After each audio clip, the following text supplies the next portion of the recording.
Hello, my dear friends. How are you? Rally for administrative jurisdiction. It is a great pleasure and honor for me to, to participate in this scientific rally in defense of administrative and tax jurisdiction. As this is indeed a new personal experience to me, it is my first rally in favor of administrative justice. I decided to come well equipped, bringing with me, besides my speech, also some slogans that we can say together. The different origins of French and British administrative justice lie behind the classical distinction between unity and duality of jurisdictions. The French Revolution brought with it the original sin of administrative justice, the sin of confusion between administration and justice, through the creation of special administrative bodies with adjudicative functions, the administrative courts, as well as a special branch of law for the executive power, the administrative law.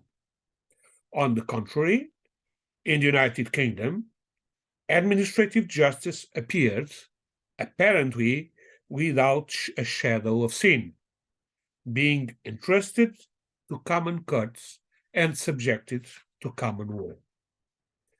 The two systems, however, came closer together at the beginning of the 20th century, with the advent of the welfare state or the social state. In France, administrative justice began to free itself from the administrative power with a progressive judicialization. In the United Kingdom, administrative law emerged because of the need to regulate new tasks in economic and social fields. And on the other hand, the rise of administrative tribunals. By the way, there are administrative bodies and not courts. Thus, we can see that British justice, which had been born, was been born without a shadow of sin, will also fall into the temptation to create some confusion between administration and justice. And we can speak of a problematic adolescence of the British system as opposed to the difficult childhood of French law. A tendency that is, however, soon mitigated by the affirmation of a constitutional principle, a material constitutional principle, of course, which establishes that the last word should always be given to a real court. In summary, in the period of the welfare state, both in France and in the United Kingdom, the judicialization of the administrative justice is verified, even if this baptism presents distinct idiosyncrasies. First slogan of the rally: common or special, a court is a court. Common or special, a court is a court. Common or special, a court is a court. The rapprochement between the British and French systems intensified in the 70s with the advent of the post-social state. Now, in this phase of confirmation, the jurisdictional nature of administrative courts will be reaffirmed, with all the consequences being drawn from this in terms of both a broader scope of jurisdiction and the extension of the judge's powers, as well as the affirmation of the subjective dimension of jurisdiction aimed at the full and effective satisfaction of the rights of individuals. The consideration of administrative cuts as cuts exactly equal to all others, endowed with the same powers and aimed at the protection of the rights of individuals, is determined first by the constitutionalization by the European constitutions that instaurated that system, and then by the Europeanization of the administrative justice.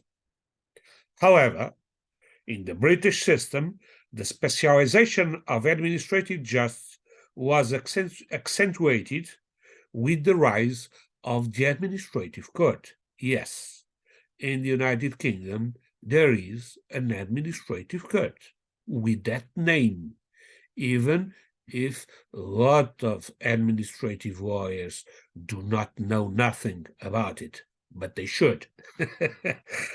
Thus, in the United Kingdom, there is now not only an administrative court, but also there are rules of administrative process or procedure, if you prefer, that are different from the ordinary ones, the so-called judicial review. Second slogan of the rally. In the United Kingdom, in the UK, there is an administrative court. In the UK, there is an administrative court. In the UK, there is an administrative court. As a result of this evolution, both in France and in the United Kingdom, there are specialized courts for the trial of administrative disputes, as well as specific procedural rules for these processes. The only difference between them being whether there are superior courts for administrative matters, like in France, Portugal, in Germany, in Italy, or not, like in the United Kingdom. This means that the real question to ask now, from the point of view of comparative law, is no longer whether there is unity or duality of jurisdictions in each country, but rather to know which is, in which system, the scope, the level, first instance or the second instance or in both, and the reach of specialization in administrative matters. And if we see it closely, in most countries today, there is always some level of specialization in administrative matters, whether at the level of the first instance, like, for instance, in the United Kingdom, or in the second instance, like, for instance, the federal courts of the United States of America and Brazil,